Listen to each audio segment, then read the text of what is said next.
the sages and the Mishnah teach us what seems to be a rather obvious and simplistic statement.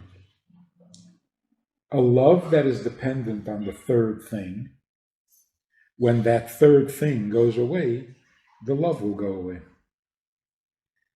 A love that is not dependent on a third thing will last for a long time. It's certainly true, but it's so obvious. Why do the sages have to say that? Everybody can understand. If I love you for your money, and then you lose the money, I'm not going to love you anymore. Do you need to be a sage to figure that out? In fact, it's not even a true statement. It's not that I loved you, and now that you lost your money, I don't love you anymore. I never loved you. It was always the money. So it's not even a true statement that I love you, but it's not going to last. I never loved you. I just want the money.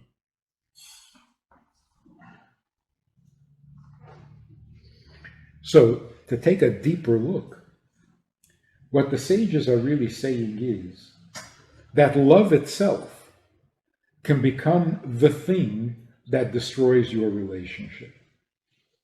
Because if you're looking for love, it's going to ruin the relationship. Why? Because it's a third thing. There's the husband, the wife, and the love. Triangles never work in relationships. So if love becomes the thing, it will destroy the relationship. But if the relationship is not dependent on anything, including love, then the relationship will last. Because if what I want is to have you in my life, nothing will ever change that. You will always be you. But if I want love, and I'm getting love from you, someday I might not get love from you. Well, then I don't need you anymore.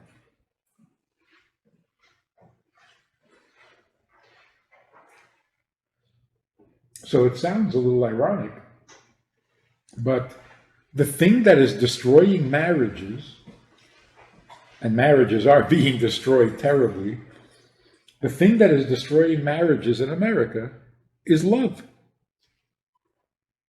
People don't marry each other.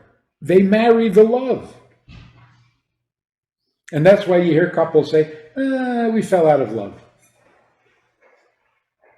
And so we're divorced. That should never happen. Marriage cannot be a conditional relationship. If I'm getting love, we'll be married. If I'm not getting love, we're not married. It should never be that way. Which means very simply, getting married is not a byproduct of love. Two people love each other, the punishment is they have to get married. That doesn't make sense. Doesn't make sense. No. If you remember, as a little girl, you wanted to be married when you were 9 or 8. Of course, not to a boy. You hated boys. You just wanted to be married. To whom? That's not the question. You just wanted to be married. That's natural. That's the way it should be. Who you're going to marry? Interesting question. But wanting to be married has nothing to do with whom you're going to marry. So the first rule about love is that love cannot make a relationship. Love is a flavoring. When you have a relationship, the relationship can have many different flavors. It can be a little bitter, it can be bittersweet, It can be too sweet. Those are flavors. But first you have to have a relationship. Love is a flavor to the relationship. But what is the relationship itself? Not a feeling. A feeling can't be a relationship because feelings are unpredictable. They're unstable, which is why they're so exciting. Love is so exciting because you never know what tomorrow is going to bring. So love should be unstable. One day you love your husband a lot, one day you don't love him so much, and the next day you love him again. It's an adventure. But the relationship has to be stable. The relationship has to be secure, steady, predictable, reliable. Certainly emotions are not that. So you cannot build a relationship on love. You can add love as a spice, as a flavor, but you can't make a relationship out of love. So when a couple say to each other, I love you, you love me, let's get married. No. What has one got to do with the other? What's love got to do with it? If you want to be married, it's because you believe in marriage, not because you love someone. So if you already love someone, fine, enjoy it. What are you getting married for? It almost sounds like, now we love each other, but someday we might not love each other, so let's make a vow, have a big wedding, and spend a lot of money, and promise each other to stay together even when we don't like each other. Well, that's ridiculous. Why would you want to do that?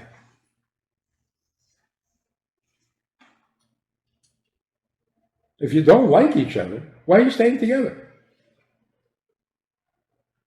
And if you will love each other, what do you have to be married for?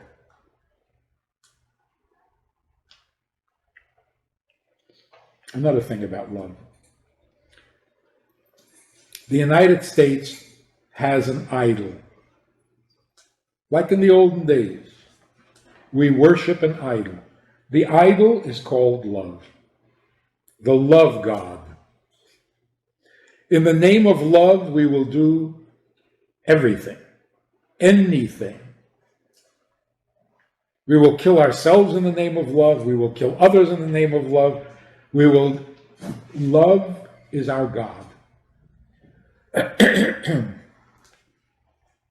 Ask anybody in the country, is love the most important thing in the world? The answer is yes. Certainly the popular songs all tell you that love is what makes the world go round. All you need is love. If you have love, everything will be good. And even in raising children, if your child is unhappy, the solution is love him more. You loved him more and it's still not working? Love him more. The solution to everything is love. It's not working. In fact, it's quite destructive. If you tell a child, I love you unconditionally, no matter what you do, I love you, the child hates you. Because what does it mean, I love you unconditionally? It means you don't count.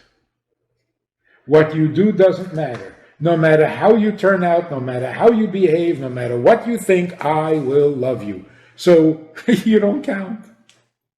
Nothing you can do will affect me because I decided to love you and that's all I'm going to do. So the children actually start to act out to get you to admit that you don't love them right now. Because love is a response. You can't have the same response regardless of what the kid is doing, because then you're not responding to him.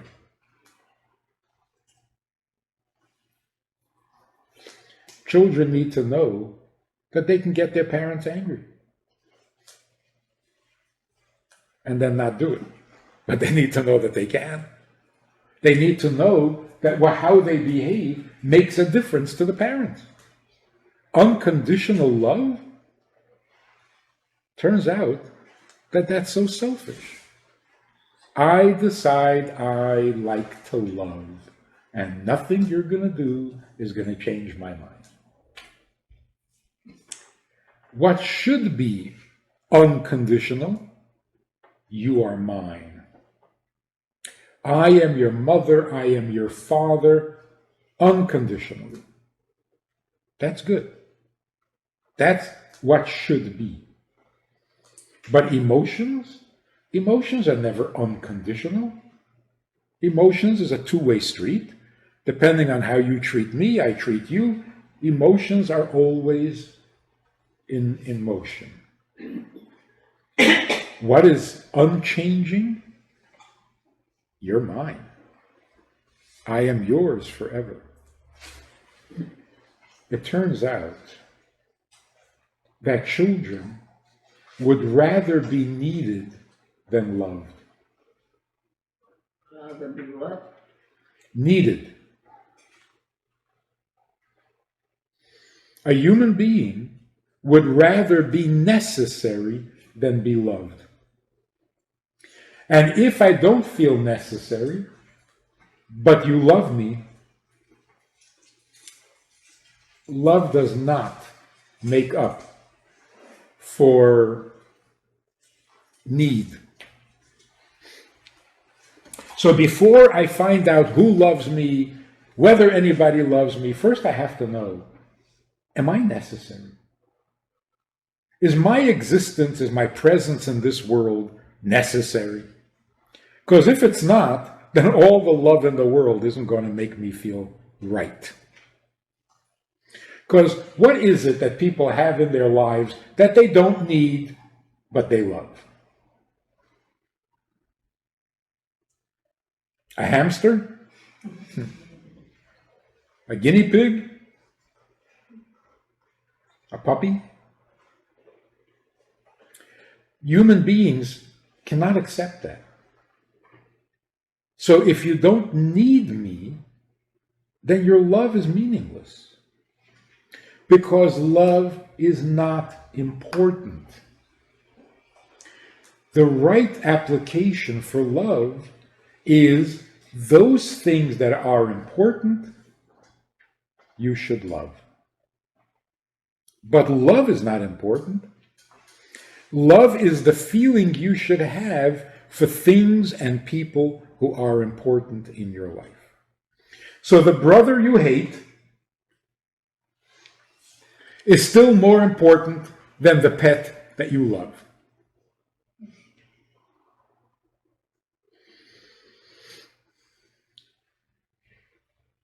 And if you don't love those who are important, they're still important. And if you do love somebody who is not important, they're still not important. You love chocolate. Doesn't make chocolate important.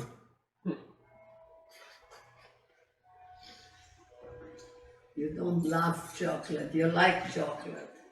No, I love chocolate. Right. I love chocolate. Okay, potato chips. Potato chips. You know, it's so arrogant to think that if I love somebody, that person becomes very important. When I stop loving him, he's nothing. That is so arrogant. So what makes somebody important in your life? Not love. Whatever makes a person important to you, the right feeling is love. You should love the important things in your life. And even if you don't, they're still important. So there's a mitzvah, a commandment to love God with all your heart, with all your soul, and with all your might. See how important love is? No. You see how important God is? Since God is important, because, he's not going away, and he runs the world, you should love him. But when love becomes important, we are worshiping an idol. Because love is a thing. You don't worship things. You can worship your children. That's okay. In fact, you should. You can worship your spouse. That's great. If only. But to worship an object, that's not kosher. Love is a thing. You can't worship love. And like every idol, the worship of idols always ends up in disappointment. You put all your trust in it, you put all your hope in it, and it always disappoints you. Because love can't help you when there's a real issue in life.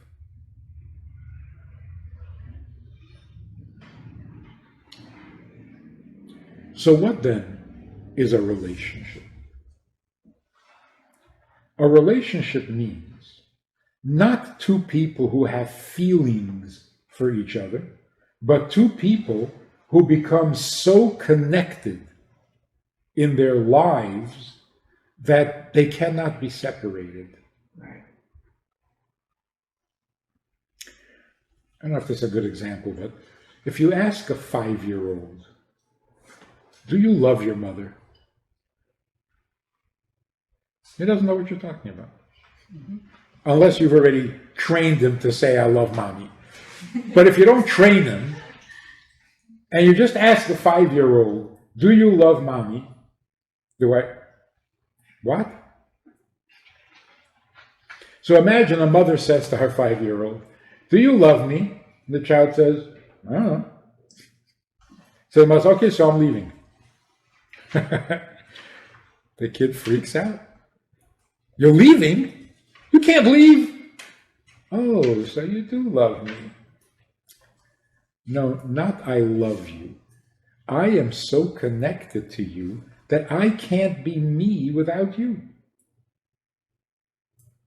So it's not I have a feeling for you. I'm completely connected to you. A feeling means that there's some distance between us, and I'm reaching out to you with my feelings. So really, if you wanted a definition, what is love? And all the poets have always tried to define love. Actually,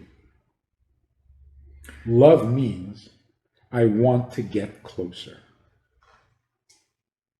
That's love. So there really is no such thing as in love. Because love is not a condition, it's a pursuit. Love means I want to get closer.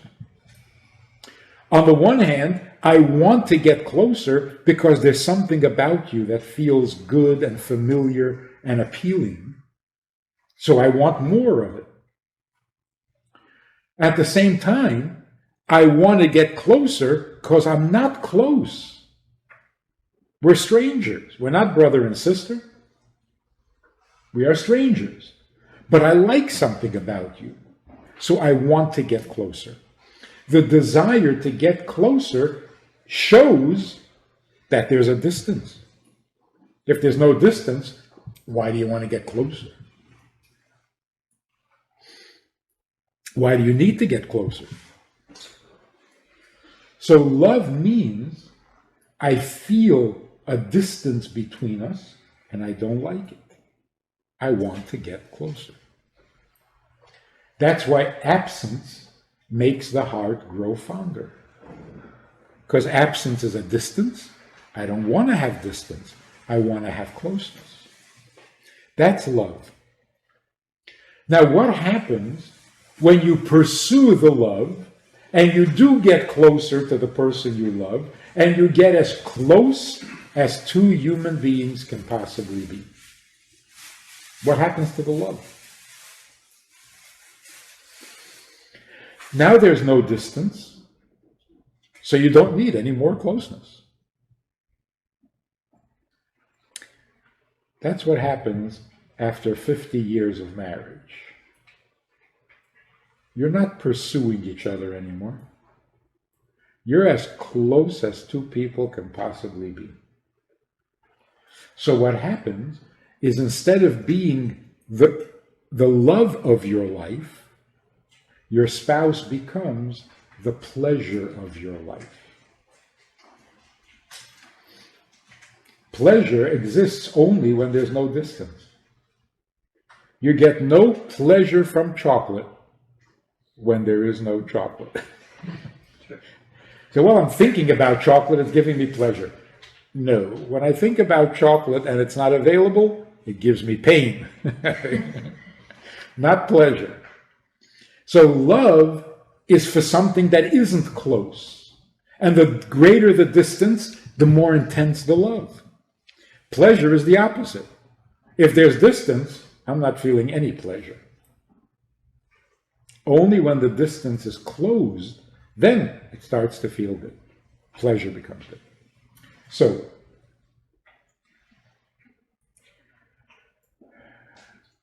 the pursuit is only a means to an end.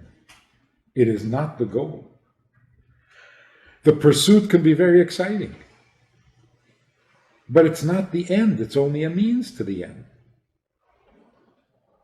People get so in love with love, they forget where it's supposed to bring them.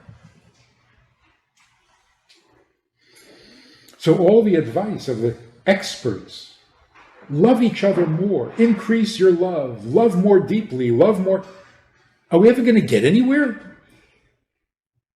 Are we going to arrive somewhere? Is the love going to get me where I need to go? Or do I just keep on loving indefinitely?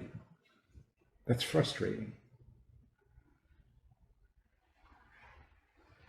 What marriage does is not give you someone to love. What marriage does, it creates a closeness that nothing else can create. It is the end goal of love, not an opportunity for love. So here's how it really works. When I say, I love you, I'm making a very selfish statement, which is why the sentence begins with the word I. I'm describing me and my feelings. So I love you. It's mostly about me and about my love. You happen to be the object of my love. But I can love someone else too. And if you don't love me, I will love somebody else. So I'm going to always be me. And I'm always going to want love. You, if you love me, fine. If not, I'll find somebody else. So in this little sentence of 3 words, I am the first word, you are the last word. It's not a very pretty sentence. The way it should be is, you should be the main feature. And the wording should be, you I love. In other words, this is about you, not about me. You. There's something about you that makes you important, and therefore, I love you. So if you ask men in America, or ask women in America, or in the West, whatever, ask men, do you love women?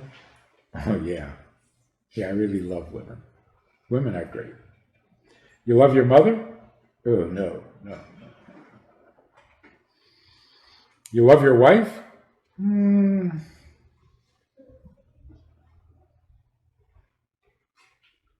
love your sister? I don't know. But women? Oh, women I love. As long as I'm not too close with them, they're fantastic. It could be the opposite too. Women? I don't like women. Not even your mother? Hey, my mother. Hey, my mother's an angel. And what about your wife? My wife. She's my wife. My sister, my daughter, fantastic. Women? I don't like them. Which is better? Which is healthier? And the same in reverse. Men, everybody loves. Marry one of them? Husbands, nobody loves. Men are very nice. Or the opposite. Men are nothing but trouble.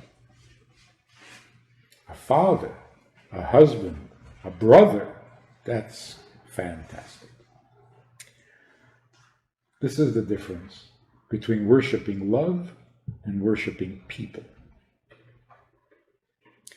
Love should never be worshipped.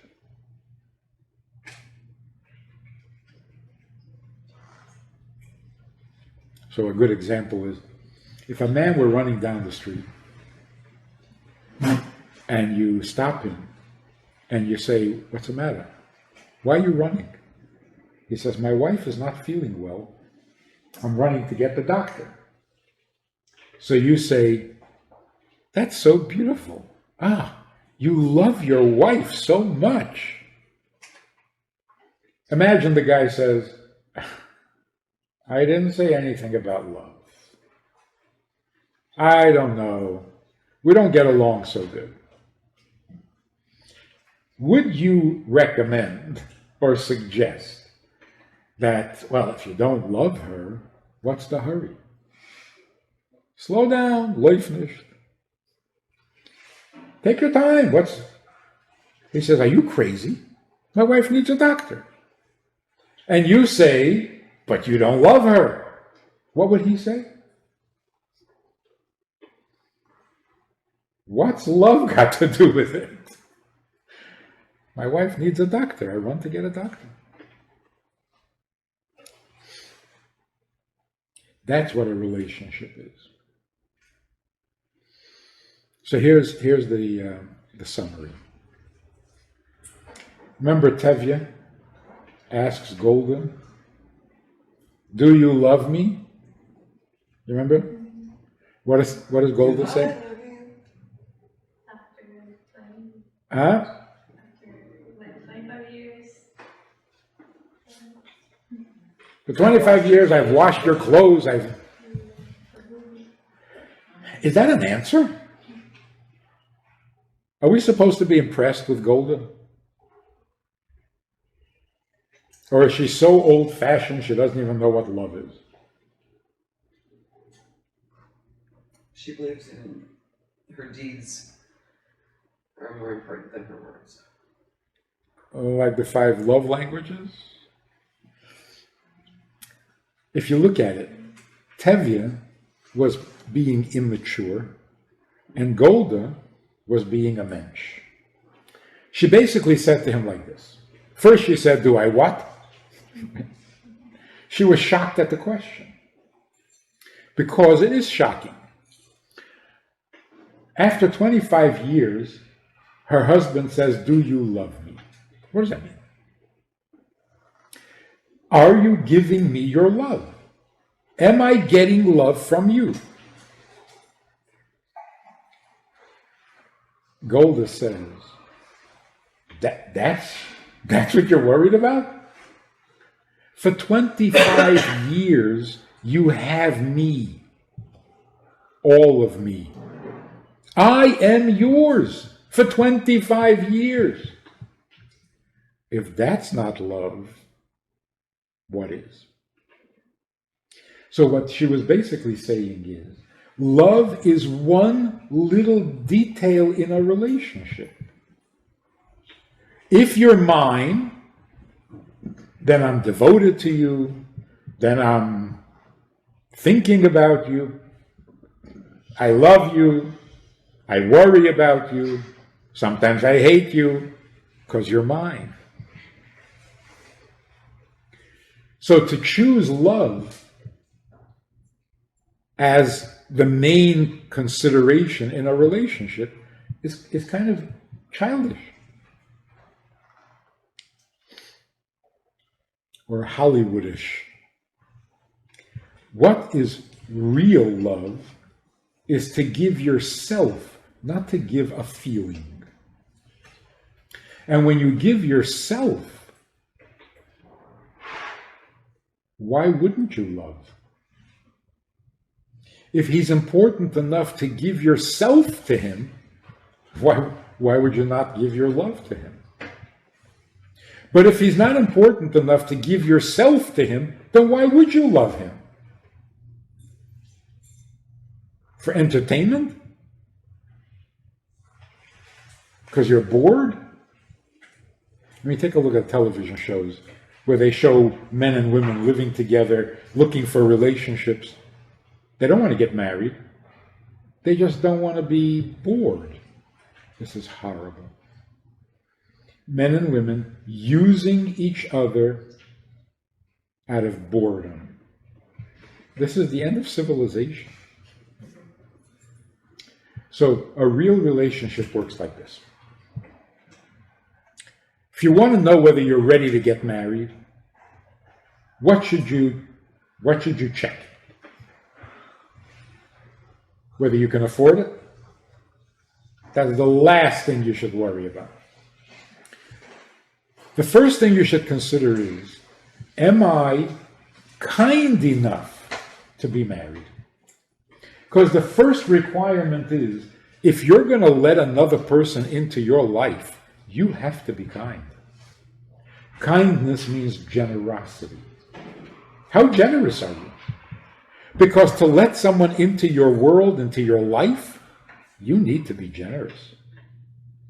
You need to be generous with your possessions. You need to be generous with your time. You need to be generous with your space. So many people get married and they start complaining. I feel cramped. I'm being suffocated. Give me some space. Give me some room. They can't share their space.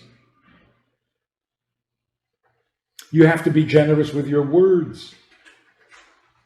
If you're in a good mood, say so. If you find something really nice about your spouse, say it. Some people are not generous with their words. So the first thing is generous. You cannot be married without generosity. In fact, you can't have a friend without generosity. You can't have a roommate without generosity, or a business partner. To include another person in your world, you first have to be generous, which means big enough for two.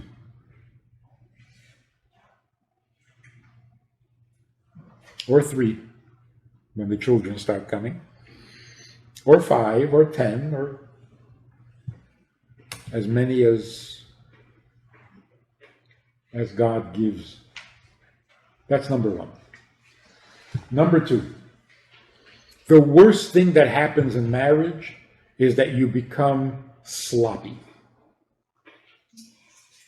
A man actually said to me once, "Why do I have to be nice to her? We're already married." It's a common thing. Not everybody's stupid enough to say it. But it's a common feeling.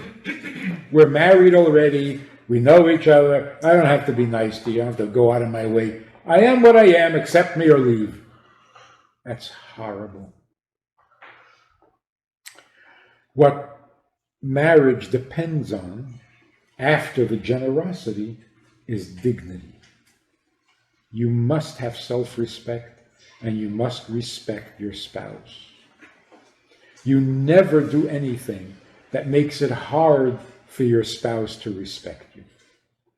Don't lower your standards. Don't pig out. Don't get sloppy at home. Your modesty, your privacy, never compromise that. Because that lowers your dignity. It lowers his self-respect, your self-respect. If you notice when a couple are not good to each other, they are much worse to each other than they would ever be to anyone else in the world. It's shocking. Nice people, respectful people to each other at home, they're monsters. It is literally shocking. And if you tell somebody in the community, you know, this man is abusive to his wife, nobody will believe you. He's the nicest guy in the world. What are you talking about? Not possible. He wouldn't hurt a fly. And it's true, he wouldn't hurt a fly. His wife. And why is that? Because when two people are exposed to each other day in and day out, if they don't maintain their dignity, they are going to learn to despise each other. They're going to develop contempt. They will become disgusted with each other. And that is really bad. So what is the magic? What is the secret? How do you stay married year after year and not lose respect? You see each other at their lowest and at their worst. How do you not lose respect? And when is the last time you read an article about love and about relationships that said anything about respect? It's a neglected subject. Because if you love each other, that's all you need. That is so not true. It's also not true that if you love each other, you'll respect each other. It doesn't happen automatically. So in order to respect each other, you have to maintain your respectability. So teenagers think, we'll get married and then we can do whatever we want. We'll have a sloppy house, I'll never put on makeup again, I'll never get dressed again. No. With your spouse, you have to be better than with anybody else. Not because you want to impress him or her, but because you want to live with them, with each other, for 80 years.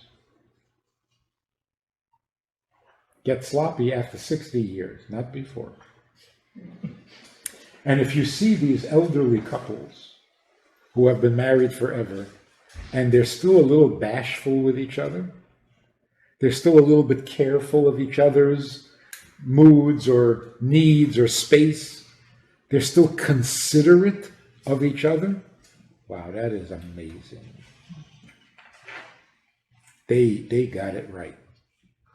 And a big part of that is modesty. Modesty. You wouldn't answer the door unless you were modestly dressed, and it's just the pizza delivery guy. But you will run around dressed immodestly in front of your husband and wife? Why do you have more respect for the pizza guy than for your spouse? Not right. So maintain your dignity, maintain his dignity, her dignity, each other's dignity. That is in the tripod that makes a relationship. That's the second leg after generosity. The third leg is what makes this good relationship into a marriage relationship. When you have generosity and you have dignity, you have a good relationship. What makes it a marriage? What makes it a marriage is the holiness. Marriage is not a human invention.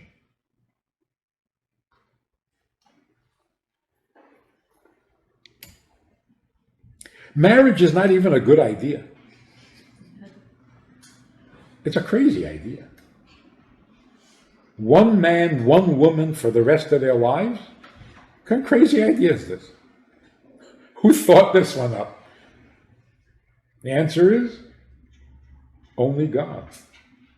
God invented marriage.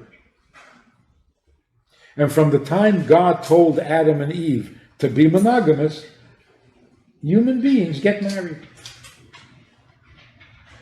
Interesting. Why is marriage, the wedding, Why is the wedding the only event that you need to have a priest or a minister or a rabbi or a church or a synagogue?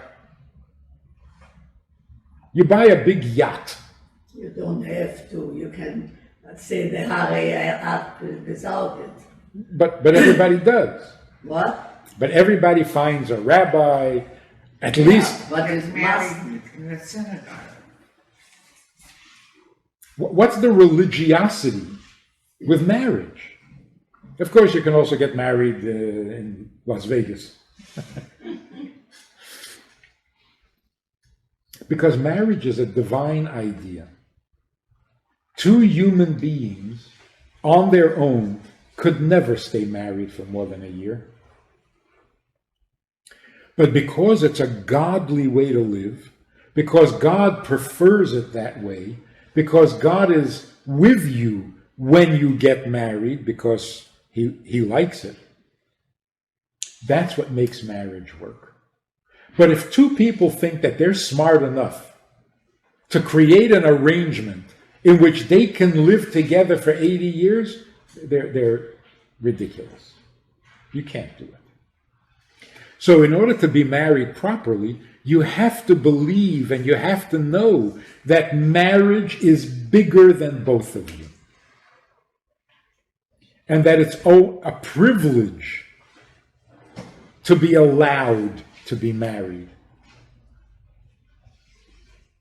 When you have respect for the marriage, then the marriage will protect you. When there's no respect for the marriage, you'll destroy it. Like, for example, the first time people go to Yerushalayim, and you come to the wall for the first time, and you're in awe. You can't believe that you're standing there. This is the holiest site in the Jewish world. You're not sure that you even have the right to be there. Like, what am I doing here? I'm not holy. And you don't know whether you're allowed to come close. Are you allowed to touch the wall? Are you even allowed to take a picture? Are you allowed to talk? You're in awe. You love being there, but you're not sure you belong there because this is holy. Unfortunately, the second time you go, it's not so exciting. The third time, by the fourth time, you bring your lunch and you sit there and you have a sandwich and like the guys who kind of live there, you know. You've lost the awe. Should never. What is sacred is always sacred. So, you know, Jackie Mason has this really funny routine. He says, I go to California, and there are people sitting around in the cafes, and nobody seems to be employed. Doesn't anybody have a job? So he talks to the people, and he asks them, why aren't you working? They said, we're producers. They're working on a movie.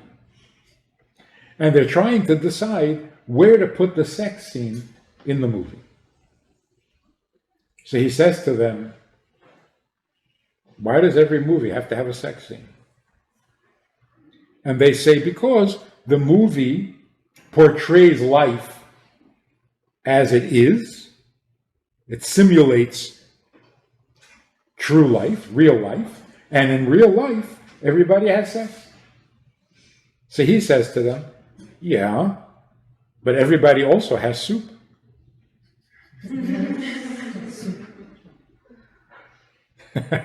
So why doesn't every movie have to have a soup scene? That's where he ends the routine.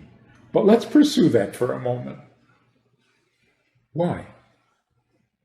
Why, if it has a sex scene, it'll sell? If it has a soup scene, nobody's interested. What's wrong with soup? Everybody has soup.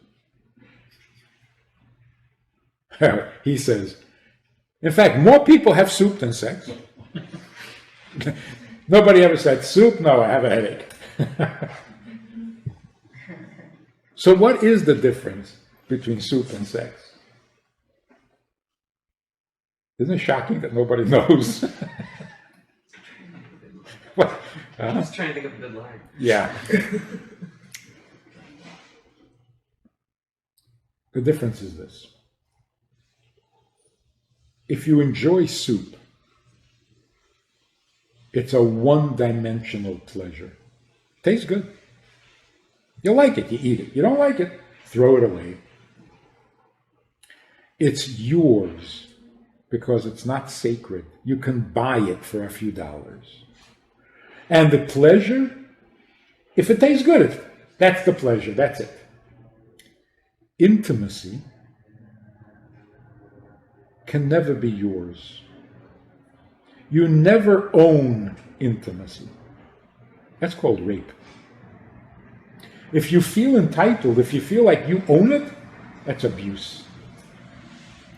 Number two, intimacy is not a single dimension of pleasure, but a two-dimensional pleasure. Because on the one hand, it's good. On the other hand, what are you doing? This is too holy for you. So there's an awe as well as a pleasure. It's a two-dimensional experience. What happens is when we cheapen intimacy and we reduce it to ordinary sex, it becomes like soup. Want to have sex? Yeah. Well, why not? Yeah, fine. Okay. It's like soup. Not even good soup. If you would take a poll, an honest poll, among young people today, starting with 16-year-olds, you will discover the truth. People are bored to death with sex. They don't enjoy it, they don't want it, they don't like it, but they will never admit it. Before a couple even get married, before they've had intimacy even once, they're already thinking of alternatives. We can try this, and we can try that, and we can do it this way, we can do it that way. You haven't even gotten married yet. And already you're bored. You need alternatives. I mean, you got to admit that there's something wrong in a society where we have total sexual freedom. We are completely sexually liberated. We talk about it, we read about it, we joke about it, we engage in it, and everyone's on Viagra. Come on, something's wrong. Something is seriously wrong. Why is Viagra making billions of dollars? Why are couples always in therapy? What's going on? We're so free, we can enjoy, we can do anything we want, we can have all the fun in the world. Nobody's having fun. We are sexually desperate, not fulfilled, not content, not satisfied. We're a messed up generation in the very area in which we are most liberated. So what's going on? What's going on is sex is not intimacy, and intimacy is not sex. The difference is this. Sex diminishes you. It diminishes you. You feel a little diminished. You lose a little respect for yourself. You lose a little respect for the other person. That's the nature of sex. You can't avoid it. Intimacy is the opposite. After intimacy, a husband and wife feel more innocent than before. It doesn't diminish you. It elevates you. You feel more innocent because intimacy means two people have found a way to connect to each other beyond all things. Going back to the mission we started with.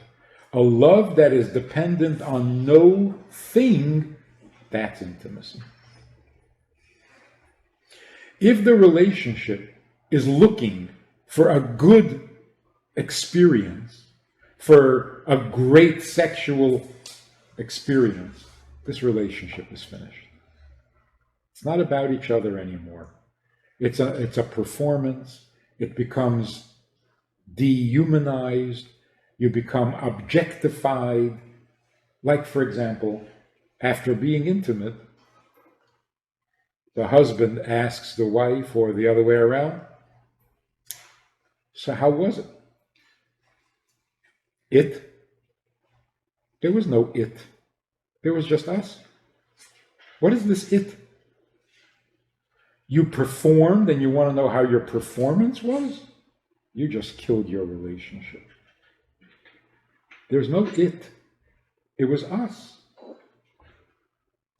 Also, look at how sex separates people rather than brings them together.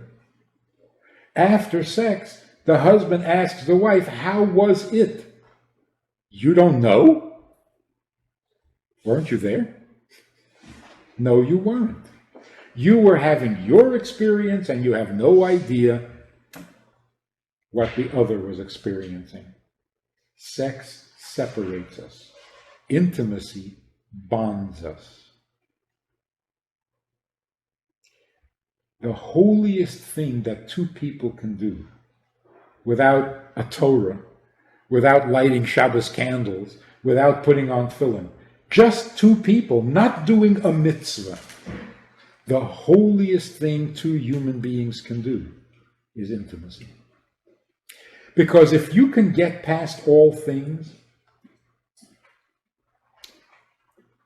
you are tapping into your most innocent part. Like Adam and Eve before they ate from the tree.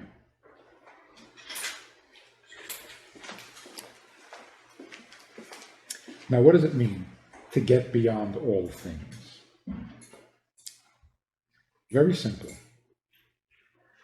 Nothing I get from you should ever be more important than you. Doesn't that make sense? Nothing you get from a person should ever be more important than the person.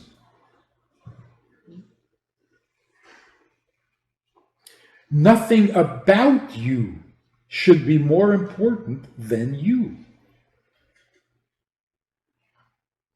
So very recently I had this couple who came for advice. Young couple, both of them very good looking. Their problem was that he wanted her to have a little plastic surgery, a little enhancement,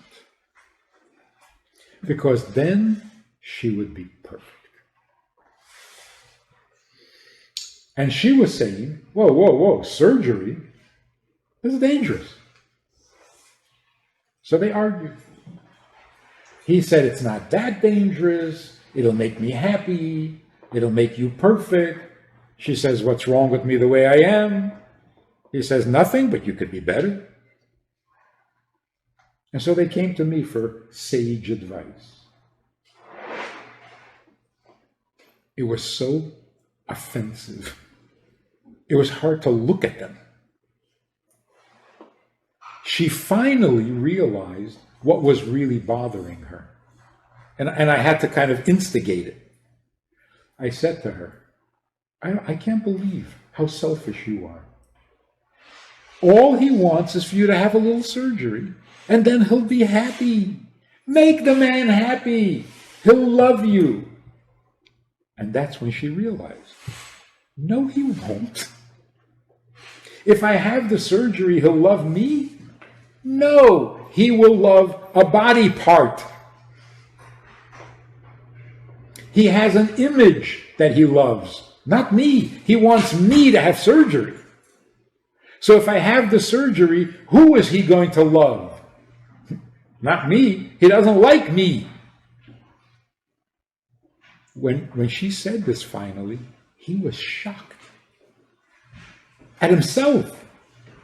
Like he never realized how he was treating her. It was so inhumane. How did we miss that? How did we become so depersonalized? He watches too much television. He's on the internet too much. It's not about her anymore. It's about it. Well, then she might as well not be married to him. That's what intimacy means. Intimacy means there's nothing from you that I want, just you. There's nothing about you that I admire, just you. Now, of course, I married you because I admired a lot of things. But that's how I get married. Once I'm married, all of those things mean nothing because now I have you. And if that doesn't happen, you're not married, you're still dating. Some guy tells me after 8 months of marriage, he says, I'm worried because I noticed something in her personality. Like every time something happens, she does. I said, whoa. You dating her? You checking her out? You're married. So whatever it is you see in her, that's your wife. Stop dating her already. Some people never stop dating because they're still looking for something. They're not connected to each other. So if we were going to make a bumper sticker about this whole subject, the bumper sticker should say, I don't want something about you, I just want you. If I want something from you, that's called abuse. Don't use me. I'm not an object. Even if I want to be used, it's still abuse. It's not kosher. So intimacy means I have moved beyond all things. I don't want something from you. I don't want something about you. I just have to have you in my life. That's intimacy. So when you ask your grandmother, what happens in the bedroom when husband and wife close the door? And your grandmother said, nothing. You said, come on, tell me.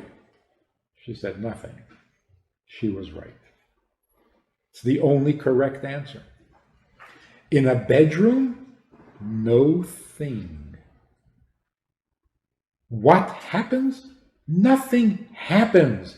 It's just the two of them have each other.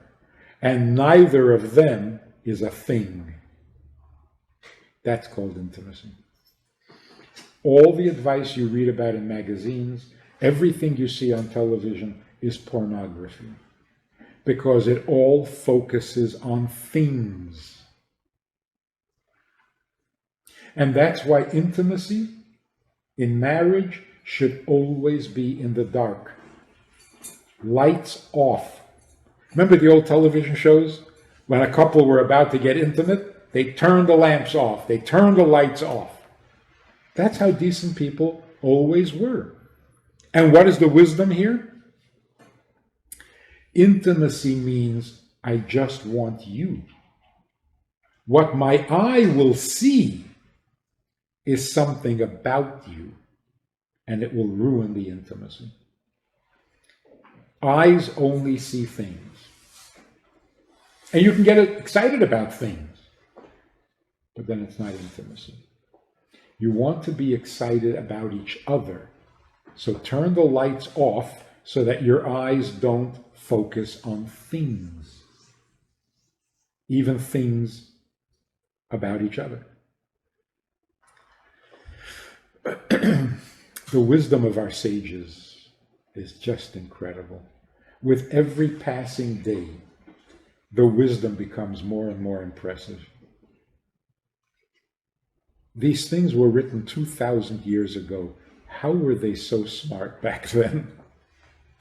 How did they understand human beings so well? We have all the modern psychology, we have Freud, and we don't understand ourselves at all. And these sages, they got it right.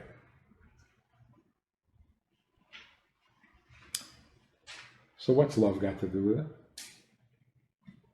If you have a relationship where there is generosity, and there is dignity, and there is holiness, what are you not going to love?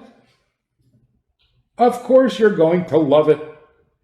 If not today, tomorrow.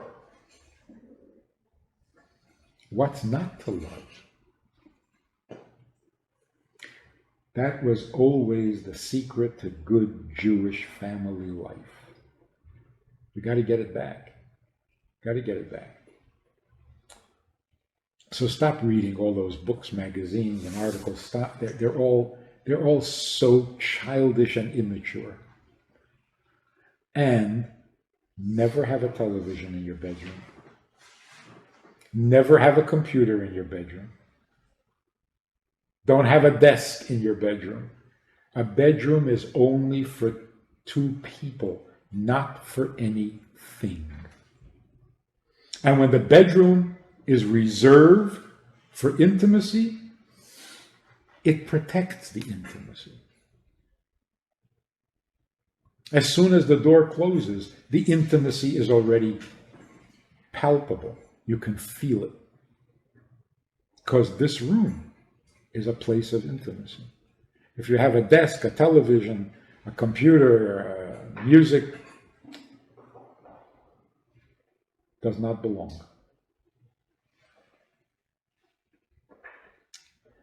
The benefit to the children born from this is indescribable. Can you imagine a couple are making a baby and the television is playing and it's the World Series? And then the teacher calls the parents and says, I don't know what it is with your child. He doesn't seem to be able to concentrate. Oh, I know why. We weren't even concentrating when we made him. He was born from a distraction. I'm only half joking.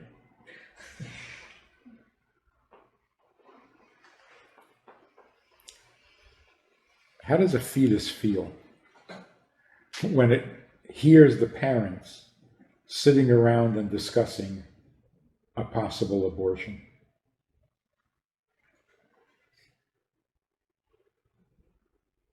The kid is thinking, yeah, I love you too. Not good.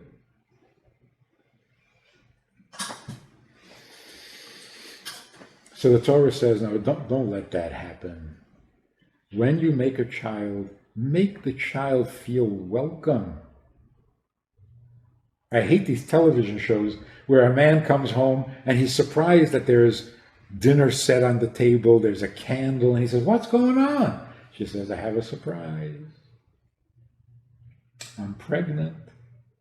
And he says, I can't believe it. You had nothing to do with it? What do you mean you can't believe it? Are you the father? How does the child feel? You can't believe it? And you're my father? The bond is not there. A famous holy man in Poland, in Kotsk, was once asked, how well do you know your son? He said, my son, I know with what thoughts I invited him into this world. That's called intimacy.